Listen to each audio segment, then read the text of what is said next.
اسے کہتے ہیں استقبال قبلتین، دونوں قبلوں کا بیک وقت استقبال ہو گیا، رخ ہو گیا دونوں طرف، خانہ کعبہ کے بھی اور بیت المقدس کے بھی۔ مدینے میں آ کر تو یہ ناممکن ہے۔ اب اگر کعبے کی طرف رخ کرو گے تو بیت المقدس کی طرف پشت ہو جائے گی، وہ شمال میں ہے، یہ جنوب میں ہے۔ اگر بیت المقدس کی طرف رخ کرو گے تو کعبے کی طرف پیٹھ ہوگی۔ لیکن آپ کو معلوم ہے کہ حضور نے 16 یا 17 مہینے مدینے آنے کے بعد بیت المقدس کی طرف رخ کر کے نماز پڑھی۔ اب ایک شکل تو یہ ہے کہ یہ حضور کا ذاتی اجتہاد ہو اور اس کو اللہ نے تسلیم کر لیا ہو کہ ٹھیک ہے، یہ بھی ممکن ہے۔ اسے تقریر کہتے ہیں اصطلاح میں۔ حدیث کس چیز کا نام ہے؟ حضور کا قول یا فعل یا تقریر۔ پہلی دونوں چیزیں تو آپ جانتے، قول اور فعل۔ یہ تقریر کیا ہے؟ حضور کے سامنے کوئی کام کیا گیا اور حضور نے نہیں روکا۔ السلام علیکم ویورز، ڈاکٹر اسرار احمد کے بیان سننے کے لیے ہمارے چینل کو لائک، شیئر، کمنٹ اور سبسکرائب کریں تاکہ ہر نیو آنے والا بیان سب سے پہلے آپ تک پہنچے۔ شکریہ۔ دیکھیے ہمارے ہاں کے مختلف طبقات میں مختلف تصورات ہیں نیکی کے جو رائج ہیں۔ ہمارے ہاں ایک مذہبی طبقہ ہے جس کے نزدیک اصل اہمیت ریچولز کی ہے، عبادات کی ہے، رسومات کی ہے۔ معاملات میں وہ دھوکہ دے رہے ہیں، سودا کر کے پھر گئے، ان کے دلوں میں نرمی نہیں ہے، سائلوں کو دھتکارتے ہیں۔ لیکن ایک اعتبار سے بہت دیکھیں، سودی کاروبار کرتے ہیں۔ ٹھیک ہے بھائی، میں سودی کاروبار تو کرتا ہوں، میں نے مسجد میں تو بنوائی ہے، میں نے مسجد میں جھاڑ بھی تو لگوا دیا ہے، میں نے مسجد میں قالین بھی تو بچھوایا ہے۔ تو نیکی کا ایک تصور یہ ہے ہمارے یہاں، اس کا بالکل برعکس ایک تصور ہے جدید تعلیم یافتہ طبقات کا تصور۔ آپ نے بارہا سنا ہوگا گفتگو، بھائی اصل نیکی یہ ہے کہ کوئی کسی کو دھوکہ نہ دے، جھوٹ نہ بولے، وعدہ پورا کرے، اپنا فرض صحیح طور سے ادا کرے، کہیں ملازم ہے تو اپنے فرائض صحیح طور سے ادا کرے۔ باقی رہ گئی نماز روزہ، یہ تو انفرادی باتیں ہیں، یہ کوئی کرتا ہے تو اپنے لیے، نہیں کرتا ہے تو کوئی بات نہیں۔ یہ دونوں ایک دوسرے کے بالکل برعکس تصورات ہیں، اور یہ ہمارے معاشرے میں جدید تعلیم یافتہ طبقات کا تصور نیکی اور ہمارے قدیم علماء اور ان کے زیر اثر جو عوام ہیں ان کے تصور نیکی میں یہ زمین و آسمان کا فرق ہے۔ آپ کو معلوم ہے کہ اپنی جسم فروش عورتیں جو ہیں وہ بھی نیکی کا کوئی نہ کوئی کام کرتی ہیں۔ آپ دیکھیں گے محرم میں سیاہ کپڑے پہن کے جلوس کے آگے آگے جا رہی ہیں، سبیلے لگا رہی ہیں، مختلف مزاروں میں جب عرس ہوتا ہے وہاں جاتی ہیں، دھمال کھیلتی ہیں وہی سیاہ کپڑے پہن کے، وہ بھی اپنے آپ کو مطمئن کرتی ہیں۔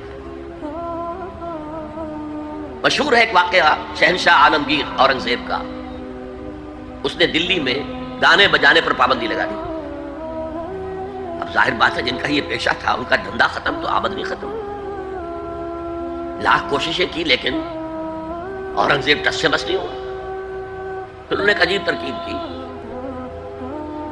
وہ دریائے جمنا بالکل ساتھ بہتا تھا، یہ قلعہ اس شکل میں بنایا گیا، اب تو ذرا فاصلے پر، تو ایک کشتی میں وہ جمع ہو گئے، سازندے بھی اور ساز بھی اور گاتے بجاتے ہوئے۔ انہیں معلوم تھا فلاں وقت جو ہے بادشاہ جھروکے میں بیٹھ کر دریا کی سیر کرتا ہے، وہاں سے گزرے اور ایک شعر گاتے ہوئے گزرے، در کوئے نیک نامی مارا گزر نہ دارند، گر تو نمی پسندی تقدیر قدارا۔ در کوئے نیک نامی، یہ نیکی جو ہے اس کے کوچے میں ہمارا گزر ہی نہیں ہے۔ در کوئے نیک نامی مارا گزر نہ دارند، یہ تو اللہ کی طرف سے فیصلہ ہے، اس کی مقرر کردہ تقدیر ہے۔ گر تو نمی پسندی تغییر کل قضارا، اگر تجھے پسند نہیں ہے تو تقدیر بدل دے۔ تو بادشاہ ہنس پڑا اور اس نے کہا کہ ٹھیک ہے بھائی، گانے بجانے کی حد تک تمہیں اجازت ہے۔ تو ہر ایک طبقے کا اپنا ایک تصور ہے نیکی کا۔ جیسے میں نے پہلے عرض کیا، بڑے بڑے ڈاکو جو ہیں وہ اپنے علاقے کے بیواؤں یتیموں کی سرپرستی کرتے ہیں، ویسے نہایت درندگی، صفاقی، انسانی جان کی کوئی حیثیت ہی نہیں۔ تو نیکی اصل میں کس شے کا نام ہے، کون سی چڑیا کا نام ہے، نیکی حقیقت میں کیا ہے، وہ ہے اس آیت کا مضمون۔ میں مثال دیا کرتا ہوں، ایک عام قصہ ہے کہ کسی گاؤں میں پہلی مرتبہ ہاتھی آیا اب وہاں نابینا لوگ جو تھے انہیں بھی پتہ چلا ایک عجیب جانور آیا ہے. وہ آئے اور کسی نے اس کی ٹانگ کو ٹٹولا. اس نے کہا ہاتھی ایک ستون کے مانند ہے. کسی کا اس کے کان کے اوپر ہاتھ پڑا, اس نے کہا چھاج کے مانند ہے وہ. کسی نے پیٹ کو ٹٹولا, بہت بڑا ڈھول ہے وہ. بالکل یہی معاملہ ہے نیکی کے تصور کے بارے میں. اڑائے کچھ ورق لالے نے, کچھ نرگس نے, کچھ گل نے. چمن میں ہر طرف بکھری ہوئی ہے داستان میری. کسی نے نیکی کا ایک حصہ لے لیا, کسی نے دوسرا لے لیا, کسی نے تیسرا لے لیا. وہ مکمل سراپا نیکی, حقیقی نیکی کس میں ہے؟ یہ ہے اس آیت کا مضمون. اب چوتھے نمبر پر یہ تمہیدی باتیں جو میں عرض کر رہا ہوں. اس آیت کا پس منظر کیا ہے جسے ہم کہتے ہیں شان نزول؟ کیا بحث چل رہی تھی جس میں ہدایت کے لیے یہ آیت نازل ہوئی؟ تو ذہن میں رکھیے کہ تحویل قبلہ اس آیت کا پس منظر ہے, شان نزول ہے. آپ کو معلوم ہے مکے میں جب تک حضور رہے, آپ جب نماز پڑھتے تھے تو آپ جنوبی جانب کھڑے ہوتے تھے, یعنی رکن یمانی اور وہ کونا کہ جس میں حجر اسود نصب ہے, ان دونوں کے درمیان کھڑے ہوئے کعبے کی طرف رخ کیا. تو اسی رخ پر بیت المقدس بھی ہے. اسے کہتے ہیں استقبال قبلتین, دونوں قبلوں کا بیک وقت استقبال ہو گیا, رخ ہو گیا دونوں طرف, خانہ کعبہ کے بھی اور بیت المقدس کے بھی. مدینے میں آ کر تو یہ ناممکن ہے. اب اگر کعبے کی طرف رخ کرو گے تو بیت المقدس کی طرف پشت ہو جائے گی, وہ شمال میں ہے, یہ جنوب میں ہے. اگر بیت المقدس کی طرف رخ کرو گے تو کعبے کی طرف پیٹھ ہوگی. لیکن آپ کو معلوم ہے کہ حضور نے 16 یا 17 مہینے مدینے آنے کے بعد بیت المقدس کی طرف رخ کر کے نماز پڑھی. اب ایک شکل تو یہ ہے کہ یہ حضور کا ذاتی اجتہاد ہو اور اس کو اللہ نے تسلیم کر لیا ہو کہ ٹھیک ہے, یہ بھی ممکن ہے. اسے تقریر کہتے ہیں اصطلاح میں. حدیث کس چیز کا نام ہے؟ حضور کا قول یا فعل یا تقریر. پہلی دونوں چیزیں تو آپ جانتے, قول اور فعل. یہ تقریر کیا ہے؟ حضور کے سامنے کوئی کام کیا گیا اور حضور نے نہیں روکا, تو امپلائڈ ہے اس کے اندر کہ یہ کام حرام نہیں ہے, حضور کے سامنے ہوا ہے, آپ نے روکا نہیں. تو اگر یہ ذاتی اجتہاد تھا تو تقریر ہو گئی اس کی اللہ کی طرف سے. لیکن زیادہ غالب پہلو یہ ہے کہ یہ اللہ کے حکم سے حضور نے کیا, اور یہ حکم وحی خفی کے ذریعے سے آیا, اس لیے کہ قرآن مجید میں اس کا ذکر نہیں ہے کہ اللہ نے حکم دیا ہو کہ اے محمد صلی اللہ علیہ وسلم اب آپ اور آپ کے ساتھی بیت المقدس کی طرف رخ کر کے نماز پڑھے. یہ نہیں ہے. تو یہ وحی خفی, وحی جلی, وحی خفی, دو قسم کی وحیاں حضور کو ہوتی تھی. نبی کے لیے تو وحی خفی بھی وحی جلی کے اسی کے حکم میں ہے, لیکن عام آدمی کا کوئی ولی اللہ بڑے سے بڑا ہو, اس کی بھی اس کا کشف, اس کا الہام حجت نہیں ہے دین میں. بہرحال یہ شاید حضور کو اللہ نے وحی خفی کے ذریعے حکم دیا. اس کا ایک بہت بڑا سیاسی فائدہ ہوا حضور کو, اور وہ یہ کہ مدینے میں آ کر آپ کا واسطہ پڑا یہودیوں سے. وہ بہت منظم تھے, تعلیم یافتہ تھے, بہت کلچرڈ تھے. ان کے ہاں فقہا تھے, ان کے ہاں مفتی لوگ موجود تھے. اگر فوری طور پر تصادم یہود کے ساتھ ہو جاتا تو حضور کے قدم مدینے میں جمنا آسان نہ ہوتا. یہ جب آپ نے بیت المقدس کی طرف رخ کر کے نماز پڑھی تو یہودیوں نے سمجھا چلو کوئی بات نہیں, یہ تو ہمارے کیمپ فالوورز ہیں, ہمارے قبلے کا رخ کر رہے ہیں, لہذا فوری طور پر ان کی طرف سے کوئی مخالفت وہ پیش نہیں آئی. اور اس 16 مہینے میں حضور کو اپنے قدم جمانے کا مدینہ منورہ میں پورا موقع مل گیا. بلکہ پہلے 6 مہینے اس میں جو ہے بہت ڈیسائسو ہے. 3 کام آپ نے 6 مہینے میں کیے ہیں تو بالآخر بہت ہی زیادہ فیصلہ کن ثابت ہوا. نمبر 1 یہ کہ آپ نے مسجد نبوی کی تعمیر کر لی. اب یہی مرکز ہے, یہی درسگاہ ہے, یہی خانقاہ ہے, یہی پارلیمنٹ ہے, یہی دارالمشاورت ہے, یہیں سے فوجیں تیار کی جا رہی ہیں, یہی وفود آ کر پیش ہو رہے ہیں. بہرحال ایک مرکز مہیا ہو گیا. نمبر 2 یہ کہ مہاجرین میں اور انصار میں مواخات, ایک مہاجر ایک Ansari, they were declared brothers. یہ تھی انٹیگریشن آف دی سوسائٹی. اور تیسرا کام آپ نے یہ کیا اسی دوران میں، جس کا تعلق اس حکمت عملی کے ساتھ بہت گہرا بن جاتا ہے، کہ یہود کو جکڑ لیا ایک معاہدے میں، میثاق مدینہ، کہ اگر مدینے پر کوئی باہر سے حملہ آور آیا تو ہم سب مل کر واحد امت کی حیثیت سے مدینے کا دفاع کریں گے۔ جوائنٹ ڈیفنس آف مدینہ کا پیکٹ ہو گیا، اور یہ چیز بھی حضور کی کامیابی میں بہت فیصلہ کن ثابت ہوئی۔ تو اس اعتبار سے یہ تحویل قبلہ جب پھر ہوئی ہے، اور میں نے جو کہا تھا کہ اللہ نے ہی کوئی حکم دیا تھا وحی خفی کے ذریعے، وہ اس سے ثابت ہوتا ہے کہ نہ صرف بہت سے مہاجرین پر یہ بات شاخ گزر رہی تھی، خود حضور پر بھی شاخ گزر رہی تھی کہ میں پیٹھ کیے ہوئے ہوں کعبے کی طرف۔ چنانچہ قرآن مجید میں یہ آیا ہے، قد نرا تقلب وجهك في السماء، اے نبی ہم آپ کے چہرے کا، نگاہوں کا آسمان کی طرف اٹھنا بار بار دیکھتے رہے ہیں۔ آپ منتظر تھے کہ وقت آئے، حکم آئے، وحی آئے اور میں رخ بدل دوں۔ وما جعلنا القبلة التي كنت عليها الا لنعلم من يتبع الرسول ممن ينقلب على عقبيه، یہ اللہ نے اپنی طرف منسوب کر دیا، اور ہم نے وہ قبلہ جس پر تم اب تک رہے ہو 16 مہینے 17 مہینے، یہ مقرر کیا تھا تاکہ دیکھ لیں کہ کون ہے رسول کا اتباع کرنے والے اور کون ہے جو اپنے الٹے پاؤں پھر جانے والے۔ کیا مطلب ہے اس کا؟ مہاجرین مکے سے آئے تھے، ان کے دلوں میں عظمت جو ہے کعبے کی وہ پلی ہوئی تھی اندر ٹھوک ٹھوک کر۔ اب دیکھا اللہ نے حکم نہیں دیا وحی جلی کے ذریعے سے، یہ رسول کا حکم تھا، گویا کہ یہ ایک امتحان ہو گیا کہ کہیں تمہاری حمیت جاہلی، تمہاری محبت جو تمہیں کعبے سے ہے، وہ تمہیں اسلام سے پھیر تو نہیں دیتی؟ آیا تم رسول کے حکم کو مقدم رکھتے ہو اور اپنی کسی سابقہ حمیت، جسے حمیت جاہلی ہم کہہ دیں گے، اس کو مقدم رکھتے ہو؟ یہ ایک سخت امتحان تھا جس میں کہ اہل مکہ جو مہاجرین تھے وہ مبتلا کیے گئے، اور خاص طور پر یہ بات کہ رسول کا حکم ماننے کی تاکید، چاہے ابھی قرآن میں کوئی آیت نہیں آئی ہے، لیکن حقیقی مومن کے لیے رسول کا فرمانا بھی ایسے ہی ہے جیسے کہ اللہ کا فرمانا۔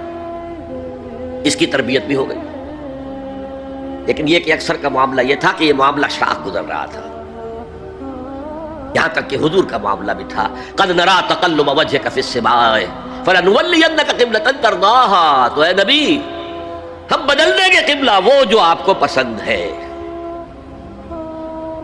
اب رخ کرو مسجد حرام کی طرف، فولوا وجوهكم شطر المسجد الحرام، اب اپنا رخ کر لو مسجد حرام کی طرف۔ چنانچہ مدینے میں ایک مسجد القبلتین ہے، جو حضرات گئے ہیں زیارت کرتے ہیں، انہوں نے زیارت کی ہوگی۔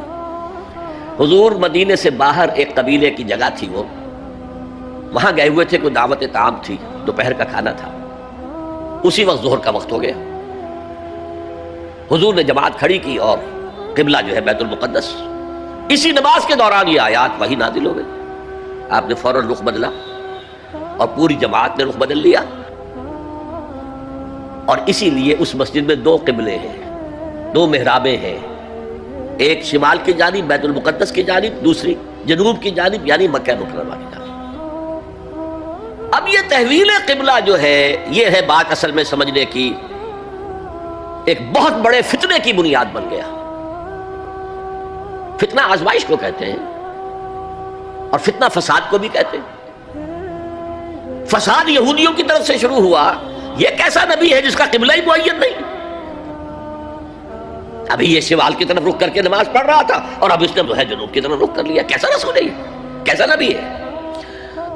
حضور کے خلاف لوگوں کو بھڑکانے کا انہیں اب ایک موقع آ گیا، اور آپ کے علم میں ہے کہ اوس اور خزرج کے جو عوام ہیں وہ یہود کے بہت زیر اثر تھے، بہت زیر اثر تھے۔ وہی بات کہ وہ سمجھتے تھے ہمارے پاس نہ کوئی شریعت ہے، نہ کتاب ہے، نہ کوئی قانون ہے، نہ ہمارے یہاں کوئی مفتی ہے، نہ قاضی ہے، ان کے ہاں تو کتاب ہے، شریعت ہے، مفتی ہے، قاضی ہے، ان کا تو بڑا کلچرڈ لوگ ہیں، تو ایک روب تھا ان کا۔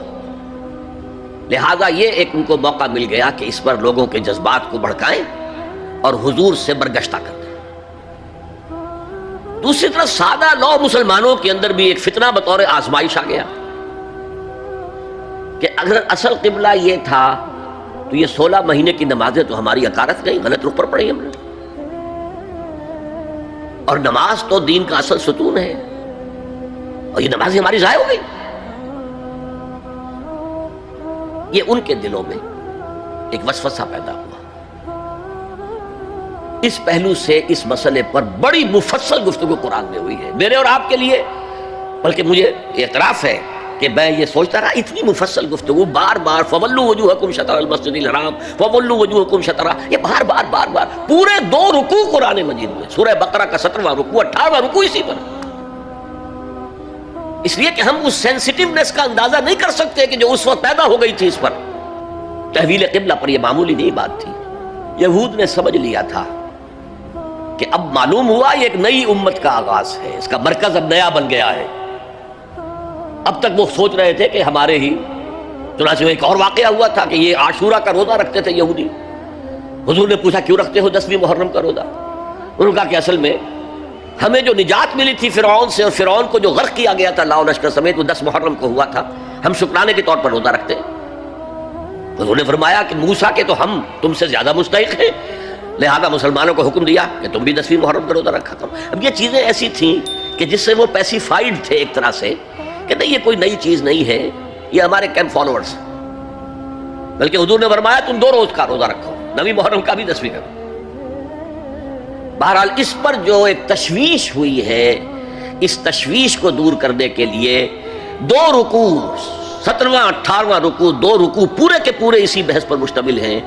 اور اس کے علاوہ اب میں مثال دوں کہ میرا ایک ہاتھ یوں ہے، ایک ہاتھ یوں ہے، بیچ میں میرا جسم ہے، تو اس بحث کا جسم جو ہے وہ تو وہ 2 رکوع ہیں، رکوع 17واں 18واں، لیکن ادھر دور پہلے ایک آیت آ گئی تھی جس نے زمین ہموار کی، للہ المشرق والمغرب فینما تولوا فثم وجہ اللہ۔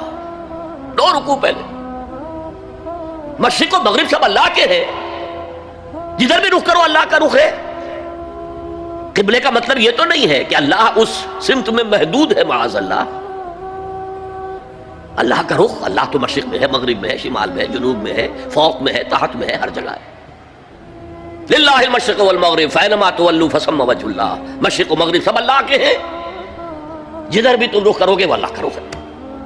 یہ ایک تمہید ہو گئی تھی۔ اس کے بعد ویسے وہاں جا کر عجیب سا محسوس ہوتا ہے کہ یہاں تو کوئی سیاق و سباق تو تھا نہیں، یہ آیت کس حوالے سے آئی ہے؟ اصل میں اس بحث کے لیے تمہید وہاں سے شروع کر کے بات چھوڑ دی گئی، اور پھر 2 رکوع آگے جو ہے وہ یہ آیت آ گئی کہ اگر ابھی کوئی ریزیڈول ایفیکٹ باقی ہے تو اب ان سے کہا جا رہا ہے سخن شناس نہیں دل برا خطائی جاست۔ لوگوں تم بات نہیں سمجھتے، سخن شناس نہیں ہو اے میرے محبوب، دل برا، سخن شناس نہیں دل برا خطائی جا، خطا یہاں ہے، تم جسے اصل نیکی سمجھ بیٹھے ہو، ریچول، ظاہری شکل، وہ اصل نیکی نہیں ہے، وہ کل نیکی نہیں ہے۔ نیکی تو اصل میں ایک روح ہے جو پورے وجود میں سرایت کرتی ہے، ایک بالکل مختلف انسان وجود میں لاتی ہے، ایک پورا مختلف کردار وجود میں لاتی ہے۔ نیکی تو حقیقت میں وہ ہے، جیسے کہ ہمیں معلوم ہے نماز کا ایک ظاہر ہے، فقہ اس سے بحث کرے گی، لیکن اصل نماز آپ کو اللہ کی حضوری کا شرف حاصل ہوا، کچھ حضور قلب میسر آیا، کوئی خشوع و خضوع ہوا، کوئی اللہ کے ساتھ مخاطبت اور مکالمے کی صورت پیدا ہوئی؟ کیا تم نے جب سجدہ کیا تو محسوس کیا کہ تم نے اپنے رب کے قدموں پر اپنا سر رکھ دیا ہے؟ اگر یہ نہیں ہے تو ٹھیک ہے، فقہی نماز ادا ہو گئی، اصل نماز تو ادا نہیں ہوئی، نماز کی روح تو تم نے نہیں پائی۔ تو ہر شے کا ایک ظاہر ہے اور ایک اس کی روح ہے، باطنی روح۔ ہم اپنی مجبوری سے ظاہری ہی بات کو دیکھ سکتے ہیں، روح تو ہماری نگاہوں کے سامنے ہے نہیں، جس کا نتیجہ یہ نکلتا ہے کہ صرف ظاہر ہی ظاہر رہ جاتا ہے، روح کی طرف توجہ ہی نہیں ہوتی۔ اور یہی سب سے بڑا الزام، سب سے بڑی تنقید حضرت مسیح کی تھی یہودیوں پر۔ تم مچھر چھانتے ہو اور سموچے اونٹ نکل جاتے ہو۔ ظاہری معاملات میں، فقہی معاملات میں بحثیں ہو رہی ہیں، مفصل بحثیں ہو رہی ہیں، اور کفر کے فتوے لگ رہے ہیں، تم نے اگر یہ کر دیا تو یہ ہو گیا، اور سموچے اونٹ نکل رہے ہو، حرام کاموں میں تم ملوث ہو، سود تم لے رہے ہو، یہ ہے کہ تمہارا معاملہ سارا کا سارا دین کی ظاہر سے رہ گیا. اور یہ جو فرمایا ہے کہ تمہاری مثال ان قبروں کی سی ہے جن کے اوپر تو سفیدی کر رکھی ہے لیکن اندر گلی سڑی ہڈیوں کے سوا کچھ نہیں. روح دین سے تم ناآشنا ہو چکے ہو، محبت خداوندی تم میں نہیں ہے، لیکن ظاہر پرستی ہے، مظاہر پرستی ہے، ریچولزم ہے. تمہارا دین یہ بن کر رہ گیا. آج ہمارے ہاں بھی صورتحال مختلف نہیں ہے. میں عرض کر چکا ہوں سب سے بڑا طبقہ ہمارے ہاں ظاہر بات ہے کہ جو ہمارے علماء کے زیر اثر ہے اور وہ فقہاء ہیں. اور فقیہ کا کام ہی ہے کہ وہ ظاہر سے بحث کرے، باطن سے تو بحث نہیں کر سکتا. لہذا ریچولز ہی ریچولز رہ گئے ہیں. حقیقی روح ہر شے کی ختم ہو چکی ہے. رہ گئی رسم اذان روح بلالی نہ رہی، اور فلسفہ رہ گیا تلقین غزالی نہ رہی. نماز و روزہ و قربانی و حج یہ سب باقی ہے، تو باقی نہیں. اب آئیے اس پر غور کیجئے. جو میں نے عرض کیا تھا لیس البر، اب زبر اور پیش میں زمین و آسمان کا فرق ہو جاتا ہے. لیس البر ہوتا جیسا کہ ہے سورہ بقرہ میں آگے جا کر، لیس البر ان تاتوا البیوت من ظہورھا. ان کے ہاں یہ قاعدہ تھا یا ایک رواج ہو گیا تھا کہ اگر احرام باندھ کر گھر سے نکل آئے اور اب کسی ضرورت سے گھر جانا پڑا، دروازے سے نہیں داخل ہوں گے، ایک دفعہ احرام باندھ کے نکل آئے، اب کیسے جائیں واپس؟ تو گھر کے پچھواڑے سے دیوار پھلانگ کے جاتے تھے. تو وہاں کہا یہ کوئی نیکی نہیں ہے. لیس البر ہوتا تو اس کا مطلب ہوتا سرے سے کوئی نیکی نہیں ہے، یہ تو بڑا من گھڑت ایک خیال ہے. لیس البر یہ خبر ہے جسے مقدم کیا گیا ہے، اور اس کا مفہوم اب ہو گیا حصر کا. کل نیکی یہ نہیں ہے، یعنی نیکی کا ظاہر بھی ضروری ہے. یہ نہ سمجھو کہ نماز کا ظاہر کوئی معنی نہیں رکھتا. طہارت حاصل ہوئی ہے یا نہیں ہوئی ہے، وضو صحیح ہوا ہے یا نہیں ہوا ہے، جو پانی استعمال کیا تھا وہ بھی پاک تھا کہ نہیں تھا، یہ ساری چیزیں ضروری ہیں. دین کا ظاہر بھی ضروری ہے. یہ نہ نفی کیجئے کہ ان فقہا کا کیا ہے، ظاہر کو لیتے ہیں. ہمارے ہاں بعض جو ہے انتہا پسند جو ہے، جو ملنگ ٹائپ صوفی ہوتے ہیں، ایک تو حقیقی کوئی صوفی ہو، ایک ملنگ وہ ان تمام چیزوں کو چھوڑ بیٹھتے ہیں. جیسے میں نے آپ کو شعر سنایا تھا اور اختلاف بھی کیا تھا، مولانا روم نے کچھ زیادتی کی ہے، سختی کی ہے، انداز بیان اچھا نہیں ہے کہ ماز قرآن مغزہ برداشتیں استخاں پیش سگاں انداختیں. ہم نے قرآن سے اس کا اصل مغز جو ہے وہ کشید کر لیا ہے، ہڈی کا گودا ہم نے کھینچ لیا، اب ہڈی خالی ہمیں پھینک دی ہے. یہ ہمارے صوفیہ میں سے بعض کا طرز عمل رہا ہے جو غلط ہے. نہیں، ظاہر بھی اہم ہے، ظاہر بھی نیکی ہے. صلو کما رأیتمونی اصلی، نماز پڑھو اسی طرح جیسے مجھے دیکھتے ہو کہ میں نماز پڑھتا ہوں. ظاہر بھی کنفرم کرنا چاہیے اس کے ساتھ، لیکن اصل شے نماز میں توجہ ہے، انابت ہے، خشوع ہے، خضوع ہے، حضور قلب ہے. لہذا یہاں ترجمہ ہوگا کل نیکی یہی نہیں ہے کہ تم اپنے چہرے مشرق اور مغرب کی طرف کر لو. یہ تو ظاہر ہے. اور اس میں مجھے غالب کا شعر یاد آ رہا ہے، قبلے کو اہل نظر قبلہ نما کہتے ہیں، ہے پرے سرحد ادراک سے اپنا مسجود. جسے ہم سجدہ کر رہے ہیں وہ تو ہمارے ادراک اور شعور اور وہم اور خیال اور تصور اور تخیل سے وراء الورا وراء الورا وراء الورا ہے پرے سرحد ادراک سے اپنا مسجود. قبلے کو اہل نظر قبلہ نما کہتے ہیں. یہ کعبہ تو قبلہ نما ہے. بہرحال اب اس کی نفی کرتے ہوئے، جزوی نفی، کلی نفی نہیں ہے. لیس البر، کل نیکی یہ نہیں ہے کہ تم اپنے چہرے مشرق اور مغرب کی طرف کر لو. ولکن البر، بلکہ نیکی اس کی ہے. یہاں پر بھی اب لفظ محذوف ہے، ولکن البر بر من آمن باللہ والیوم الآخر. نیکی تو حقیقت میں اس کی ہے. اس میں آگے بڑھنے سے پہلے مجھے یاد آیا کہ میں بر کے مفہوم پر بھی کچھ گفتگو کر لوں. بر کسے کہتے ہیں؟ بہت عمدہ باتیں جو ہے پہلے کہی ہیں. بر اور بر یہ دونوں مادہ تو ایک ہی ہے، بحر و بر. جب تک انسان سمندر میں رہتا ہے، آج کا تو خیر تصور نہ کیجئے، پہاڑوں جیسے جو ہے پہاڑ سمندر میں چل رہے ہوتے، عام حالات میں کوئی اس کے ادھر ادھر جو ہے کوئی ہچکولے محسوس نہیں ہوتے. لیکن پرانے زمانے کے سمندر کا تصور کیجئے تو ہر وقت وہ ہے آدمی غیر مطمئن ہوتا تھا، اسی وقت کچھ ہو سکتا ہے، ہچکولا آ رہا ہے، ادھر سے آ رہا ہے، ادھر سے آ رہا ہے. تو دل میں ایک خوف سا رہتا تھا، ایک بے چینی سی رہتی تھی، عدم تحفظ کا ایک احساس رہتا تھا. بر پر، خشکی پر آتے ہی اطمینان ہو گئے. تو یہ اصل میں انسان کے باطنی اطمینان کے لیے جو ابھی آپ نے فرمایا کہ نیکی وہ ہے کہ جس کو کر کے تمہیں خوشی حاصل ہو، اور فتویٰ اپنے دل سے لے لیا کرو، ما حاک فی صدرک، جو کچھ تمہارے سینے کے اندر جو کچھ جس سے خدبد ہو جائے، جس سے بے چینی ہو جائے، وہ اسم ہے، وہ گناہ ہے۔ الاسم ما حاک فی صدرک وکرہت ان یطلع علیہ، اور گناہ وہ ہے کہ جس کے بارے میں تمہیں یہ پسند نہ ہو کہ لوگوں کو اس کی اطلاع ہو، وہ گناہ ہے۔ اس میں بھی مجھے جیسے انگریزی کی ایک نظم کا سٹینزا جو ہے یاد آیا تھا، art is long and time is fleeting, دوڑا جا رہا ہے یہ وقت، and our hearts though stout and brave still like muffled drums are beating funeral marches to the grave۔ اپنے دل کی ہر بیٹ کے ساتھ ہم اپنی قبر سے قریب سے قریب تر، قریب سے قریب تر ہوتے جا رہے ہیں۔ اسی طرح کی ایک نظم ہے، بڑی پیاری نظم ہے، Charities that soothe and heal and bless are scattered over the feet of men like flowers۔ وہ بھلائیاں، وہ نیکیاں، وہ خدمت خلق، charities which soothe and bless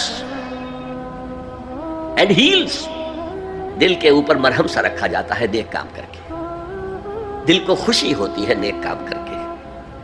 Charities that soothe and heal and bless are scattered over the feet of men like flowers۔ یہ تو ان پھولوں کے مانند ہے جو انسان کے قدموں میں پڑے ہوئے ہیں، جس کو چاہے اٹھا لے، جو چاہے اٹھا لے۔ No mystery is here, no special boon for the high and not for the low۔ The smoke ascends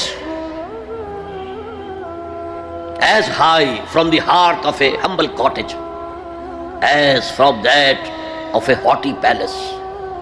دھواں اٹھتا ہے تو ایک کٹیا میں جو چورا جل رہا ہے اس سے بھی اٹھے گا تو جائے گا اوپر، اور محل کا کوئی بہت بڑا کچن ہے تو اس سے بھی اٹھے گا تو اوپر جائے گا۔ لہذا یہ غریب اور امیر کا فرق نہیں ہے، ہر شخص اس نیکی میں سے حصہ لے سکتا ہے۔ تمہارے پاس ایک روٹی تھی، تم نے آدھی دے دی کسی مانگنے والے کو، تمہارا حصہ ہو گیا، بہت بڑا حصہ ہو گیا۔ اور کسی بڑے امیر آدمی نے 150 جو ہے مسکین کو کھانا کھلا دیا، وہ اس کے قریب بھی نہیں آ سکے گا اجر و ثواب کے اعتبار سے اس شخص کے کہ جس کے پاس ایک ہی روٹی تھی اور اس نے آدھی دے دی۔ تو بر جو ہے حقیقت میں لیس البر ان تولوا وجوهکم قبل المشرق والمغرب ولكن البر من آمن بالله واليوم الآخر والملائکۃ والکتاب والنبیین۔ میں بھی ایک زمانے میں اس پر کچھ متردد سا ہوتا تھا، کچھ سوچتا تھا،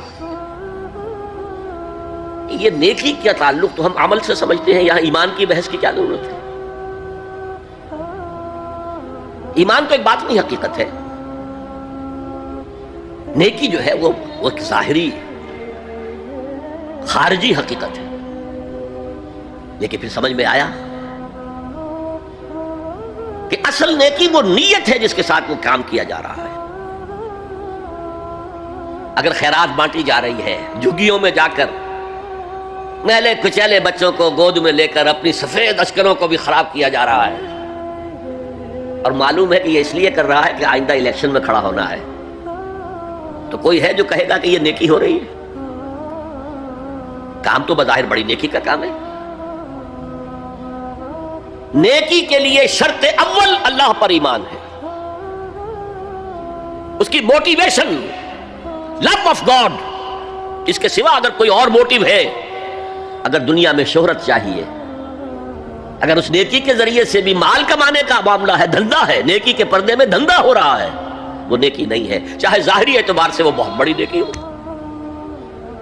تو سب سے پہلا مسئلہ نیت کا ہے، نیت کا ہے، نیت کا ہے، کس ارادے کے تحت یہ نیکی کی جا رہی ہے، کیا مقصود ہے، کیا مطلوب ہے۔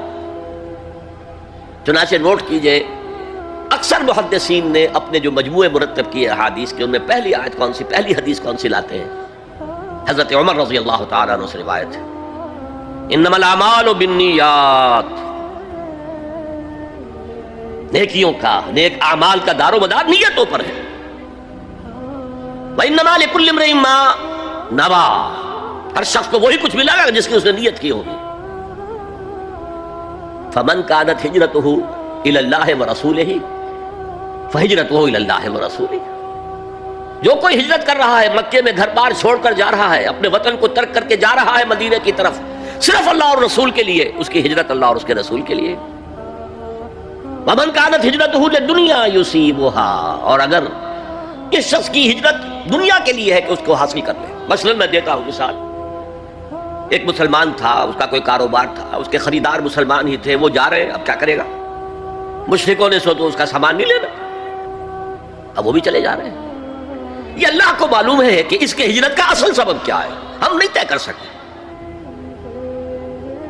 لیکن اللہ کے ہاں جو کھاتا کھلا ہوا ہے اس کی یہ ہجرت جو ہے اللہ اور اس کے رسول کے لیے شمار نہیں ہوگی. ومن كانت هجرته لدنيا يصيبها او امرأة ينكحها، یا کسی عورت کے لیے ہو کہ اس سے نکاح کرے. کسی خاتون سے وہ شادی کا خواہش مند تھا، وہ خاتون ہجرت کر کے مدینے چلی گئیں، اب یہ بھی باندھے کچے دھاگے سے بندھے ہوئے چلے جا رہے ہیں، تو یہ تو در حقیقت اس عورت کے کھاتے میں ہجرت جائے گی، اللہ اور اس کے رسول کی ہجرت میں نہیں. تو اصل شے یہ ہے نیکی کا وہ کام جس کا ظاہر بھی نیکی کا ہو اور باطن بھی ہو، کہ موٹیویشن صرف اللہ کی رضا ہو، اللہ کی محبت اور اللہ کی رضا کا حصول. یہ ہے پازیٹو موٹیو. ایک نیگیٹو سائیڈ بھی ہے. سب لوگ ذہنی اعتبار سے اتنے بلند نہیں ہوتے کہ اللہ کی محبت وہی اصل محرک بن جائے. یہی وجہ ہے کہ حضور نے اس کو صلی اللہ علیہ وسلم کمال ایمان سے تعبیر کیا ہے. من احب للہ وابغض للہ واعطى للہ ومنع للہ فقد استکمل الایمان. جس نے کسی سے محبت کی تو اللہ کے لیے کی ہے، کسی سے نفرت اور بغض رکھا تو اللہ کے لیے رکھا، کہ اللہ کو اس سے نفرت کرنا پسند ہے، اور کسی کو کچھ دیا تو اللہ کو خوش کرنے کے لیے دیا، اور کسی سے کچھ چیز روکی تو صرف اس لیے کہ اللہ کو اس کا روکنا پسند ہے. تو اس شخص نے اپنے ایمان کی تکمیل کر لی. اگر اس کا موٹیو خالص ہو گیا ہے اللہ کی محبت اور اللہ کی رضا کا حصول، تو اصل میں نیکی ہے، ورنہ چاہے بظاہر کتنی ہی بڑی نیکی نظر آئے وہ نیکی نہیں. لیکن جو لوگ اس حد تک نہ پہنچ پائے ہوں، استکمال ایمان تک، تکمیل ایمان تک، تو ان کے لیے ایک اور موٹیو بھی ہے، والیوم الآخر، قیامت کا دن، جزا و سزا کا یقین، اللہ کا خوف، آخرت کے محاسبے کا خوف. خوف بھی ایک بہت بڑا موٹیو ہے، بہت بڑی موٹیویٹنگ فورس ہے. اب میں یوں کہوں گا کہ اگر کسی عمل کا محرک ہے صرف اللہ کی محبت، اس کی رضا کا حصول اور آخرت کی نجات، تو وہ نیکی ہے. اگر یہ نہیں ہے، کوئی وطن پرست ہے، وطن کی محبت کی وجہ سے کوئی نیک کام کر رہا ہے، اس کا وہ کام وطن پرستی کے کھاتے میں جائے گا، خدا پرستی کے کھاتے میں نہیں جائے گا. کوئی قوم پرست ہے، اپنے قوم کی محبت میں کچھ کر رہا ہے، تو اس کا وہ نیک کام قوم پرستی کے کھاتے میں جمع ہوگا، خدا کی پرستش کے لیے نہیں. یہ ہے موٹیو کا فرق، اور یہ ہے موٹیو کی اہمیت، اور اس کا تعلق ہے ایمان باللہ اور ایمان بالآخرہ سے. ایک حدیث میں حضور نے فرمایا کہ قیامت کے دن سب سے پہلے 3 اشخاص کا معاملہ پیش ہوگا. ایک وہ تھا کہ جو اللہ کی راہ میں جنگ کرتا ہوا مارا گیا تھا، دنیا میں شہید سمجھا جا رہا تھا. ایک وہ تھا جسے اللہ نے علم بہت دیا تھا اور اس نے علم کو پھیلایا، خوب پھیلایا. اور ایک وہ جس کے پاس جس کو اللہ نے بہت دولت دی تھی، اور اس نے دولت جو ہے نیکی کے کاموں میں، بھلائی کے کاموں میں، غرباء، یتامى، مساکین کے لیے خرچ کیا. اب اللہ پوچھے گا ان شہید صاحب سے کہ دیکھو میں نے تمہیں صحت دی تھی، جسمانی قوت دی تھی، تم نے کیا کیا؟ وہ کہے گا اے اللہ میں نے تیرے لیے قتال کیا اور اپنی جان دے دی. اللہ فرمائے گا کذبتا، تو نے جھوٹ بولا. انک قد قاتلت لأن یقال جریء، تو نے تو یہ جنگ میں حصہ لیا تھا اس لیے کہ تیری شجاعت کا ڈنکا بج جائے، تیری جرأت کی شہرت ہو جائے. وقد قیلا، وہ کہا جا چکا، اب یہاں تمہارے لیے کچھ نہیں ہے. اور فرشتوں کو حکم ہوگا اور اوندے منہ گھسیٹتے ہوئے اس کو جہنم میں ڈال دیں. یہی حشر ہوگا اس عالم کا، تو نے وہ نیکی کا کام کیا تھا. لأن یقال عالم، کہا جا چکا، دنیا میں ڈنکا بج چکا تمہاری شہرت کا.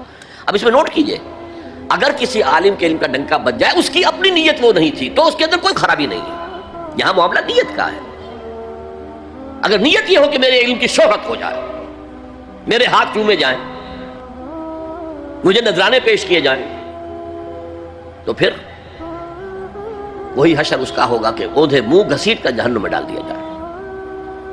یہی حشر اس سخی کا ہوگا جس نے سخاوت کی تھی، جس کی سخاوت کے ڈنکے بج گئے تھے، اس کا بھی یہی حشر ہوگا. تو انما الاعمال بالنیات، اور یہاں نیکی کی بحث میں سب سے پہلے ولکن البر بر من آمن باللہ والیوم الآخر. اب جو والملائکۃ والکتاب والنبیین، ان تینوں کو جمع کر لیجئے، اس سے مراد ہے نبوت اور رسالت. ملائکہ وحی کا ذریعہ ہیں جو انبیاء تک لے کر آتے رہے. اس وحی کا جو ریکارڈ مرتب ہوا وہ کتابیں ہیں، اور جن پر وہ وحی آئی وہ نبی ہیں. ان تینوں کو جمع کر لیجئے. رسالت، ایمان باللہ، ایمان بالآخرہ، اور ایمان بالرسالت. اب اس کا تعلق کیا ہے نیکی کے ساتھ؟ یہ ذرا گہری بات ہے. دیکھیے نیکی کا جذبہ بھی، جو انسان کے پیشنز ہوتے ہیں وہ اندھے بہرے ہوتے ہیں. پیشنز، جذبات. نیکی بھی ایک جذبہ ہے. کبھی یہ جذبہ حد اعتدال سے تجاوز کر کے بدی بنا دیتا ہے. کیسے؟ رہبانیت، ترک دنیا، شادی نہیں کروں گا، گھر گھرستی کا بکھیڑا مول نہیں لوں گا، بس اللہ سے لو لگاؤں گا. ظاہر بات ہے جس نے بھی فیصلہ کیا نیکی کے جذبے کے تحت کیا نا، لیکن اس کا جو نتیجہ نکلا اکثر و بیشتر پھر حرام کاری ہوئی. آپ عیسائیت کی جو ہے ہسٹری آف کرسچین موناسٹسزم، اس کا مطالعہ کیجئے. انہوں نے خود لکھا ہے کہ بظاہر راہب خانے ہیں، راہب اور راہبائیں رہتی ہیں، اور ان کے تہخانوں میں حرامی بچوں کے قبرستان ہو جاتے تھے. یہ نیکی کے جذبے نے بدی کو جنم دیا ہے. حضور کے ساتھ ایسا ہوا. 3 اشخاص آئے، انہوں نے حضور کی ازواج مطہرات سے معلوم کیا آپ رات کو کتنا وقت نماز میں لگاتے ہیں، آپ مہینے میں کتنے نفلی روزے رکھتے ہیں. اب جو کچھ انہیں بتایا گیا، حضور کی زندگی کھلی کتاب تھی، بتا دیا گیا اتنا عرصہ جو ہے آپ رات کو تہجد پڑھتے ہیں، بتا دیا گیا مہینے میں اتنے روزے رکھتے ہیں. انہوں نے اسے کم سمجھا، فتقالوہا، قلیل سمجھا کہ یہ تو زیادہ نہیں ہے، ہمارا تو خیال تھا کہ آپ ساری رات ہی کھڑے رہتے ہوں. لیکن اپنے دل کو مطمئن کرنے کے لیے کہ حضور کی کہیں توہین بھی نہ ہو جائے، کہا جی انہیں تو ضرورت نہیں ہے، وہ تو معصوم ہی ہیں، ان کی خطائیں اول تو ہوتی نہیں، اگر کوئی ہے بھی تو اللہ نے کہہ دیا قد غفر اللہ لک ذنبک ما تقدم منہا وما تاخر، اللہ نے تو معاف کر دیا اگلے پچھلے سارے گناہ، میرے لیے یہ کافی نہیں ہے. ایک نے کہا میں پوری رات عبادت کروں گا، اپنی قبر بستر سے نہیں لگاؤں. دوسرے نے کہا کہ میں ہمیشہ ہر روز روزہ رکھوں گا، کبھی افطار نہیں کروں گا. تیسرے نے کہا میں کوئی شادی بیاہ نہیں کروں گا، یہ کھکیڑ میں نہیں پڑھوں گا میں. حضور کو خبر ہو گئی، آپ نے طلب فرمایا اور غصے کے انداز میں وہ الفاظ کہے کہ جو حضور سے بالکل متوقع نہیں ہے. واللہ انی لاتقاکم واخشاکم، خدا کی قسم میں تم سب سے زیادہ متقی ہوں اور سب سے زیادہ اللہ سے ڈرنے والا ہوں. لیکن میرا طریق یہ ہے کہ میں رات کو سوتا بھی ہوں اور نماز بھی پڑھتا ہوں، میں روزہ رکھتا بھی ہوں، ناغہ بھی کرتا ہوں، میں نے شادیاں کی ہیں، متعدد ازواج میرے گھروں میں ہیں. فمن رغب عن سنتی فلیس منی، جو بھی میری سنت سے ہٹا وہ مجھ میں سے نہیں ہے، میرا امت ہی نہیں ہے. تو نیکی کا جذبہ بھی حد اعتدال سے تجاوز کر کے بدی کو جنم دے سکتا ہے. ایک صحابی، نوجوان صحابہ میں سے عبداللہ ابن عمرو ابن العاص، عجیب یہ بات ہے کہ باپ جو ہے بہت بڑا سیاستدان، بہت بڑا جری سپہ سالار، بہت بڑا حکمران، حضرت عمرو بن العاص، بیٹا نہایت زاہد و عابد، مرتاس، زاہد مرتاس، ساری رات کھڑے ہیں، بستر سے کمر ہی نہیں لگائی، ہر روز روزے سے ہیں. یہ خبر دی گئی حضور کو تو آپ نے طلب فرمایا یا عبداللہ اولم اخبر انک تقوم اللیل وتصوم النہار، اے عبداللہ مجھے یہ خبر نہیں دی گئی ہے، یعنی یہ بات جو ہے صحیح ہے کہ نہیں کہ تم ساری رات عبادت کرتے ہو، ہر روز روزہ رکھتے ہو؟ کیا کہہ سکتے تھے؟ بلا یا رسول اللہ، حضور ایسا تو ہے. فرمایا لا تفعل، ہرگز ایسا مت کرو. فَإِنَّ لِزَوْجِكَ عَلَيْكَ حَقًّا وَإِنَّ لِزَوْجِكَ عَلَيْكَ حَقًّا بل إِنَّ لِنَفْسِكَ عَلَيْكَ حَقًّا. تمہارے نفس کے بھی تم پر حقوق ہیں، تمہاری بیوی کے بھی تم پر حقوق ہیں. ان کی زوجہ سے کسی نے پوچھا تھا تم ہمیشہ میلی کچیلی رہتی ہو، کبھی ہم نے تمہیں کسی اچھے لباس میں کس کوئی جسے سنگھار کہہ دیتے کہ یہ میں نے دیکھا. تو ان کا کہ مجھے کیا غرض ہے، تمہارے بھائی کو تو مجھ سے کوئی غرض ہے ہی نہیں، میں کس کے لیے بناؤ سنگھار کروں. یہ بھی الفاظ آتے ہیں. فرمایا ہرگز مت کرو. میں تو کرتا ہوں، میں روزے بھی رکھتا ہوں لیکن نہیں بھی رکھتا، میں نماز پڑھتا ہوں لیکن سوتا بھی. میری بیویاں ہیں متعدد، تو میری سنت اگر تم نے چھوڑ دی تو تمہارا مجھ سے کوئی تعلق نہیں ہوگا. اس کا مطلب کیا ہوا؟ تو سم اپ. نیکی کا ایک ماڈل بھی سامنے رہنا چاہیے جس میں توازن ہو، اعتدال.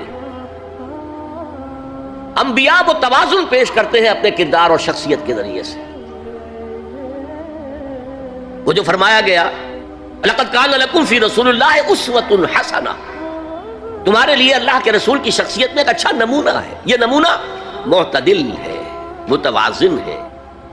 حضرت عائشہ فرماتی ہیں حضور ہمارے مابین تشریف فرما ہوتے تھے، پیار اور محبت کی باتیں بھی ہوتی تھیں. حضور ہمارے ہاں کے جو ذرا زیادہ دیندار، جنہیں زیادہ مسالہ لگ جاتا ہے، وہ کرخت مزاج کے گھروں میں بھی معلوم ہوا داخل کیا ہوا قیامت آ گئی ہے.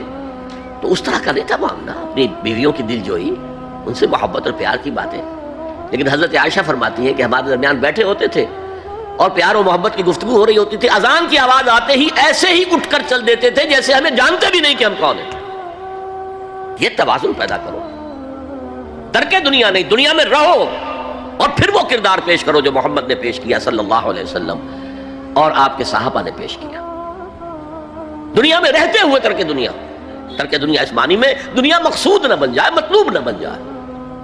لا مقصود الا اللہ، لا مطلوب الا اللہ، لا محبوب الا اللہ. تو یہ ہے اس نیکی کی بحث میں ایمان بالرسالت کا معاملہ. اب آگے چلتے ہیں. وَآتَ الْمَالَ عَلَىٰ حُبِّهِ، اور دیتا ہے وہ اپنا مال، یا دیا اس نے اپنا مال اس مال کی محبت کے باوجود، علی الرغم. جن حضرات نے ترجمہ کیا ہے کہ اللہ کی محبت کی وجہ سے ہی اللہ کی محبت میں وہ مال دیتے ہیں، یہ غلط ہے. جو بحث ہو چکی ہے، موٹیویشن تو ان کی درست ہو گئی، ایمان باللہ، ایمان بالآخرہ سے. اب آگے اس کے تکرار کی ضرورت نہیں ہے. اور عربی میں کسی کی محبت میں کوئی شے آئے تو فی یا لام آئے گا.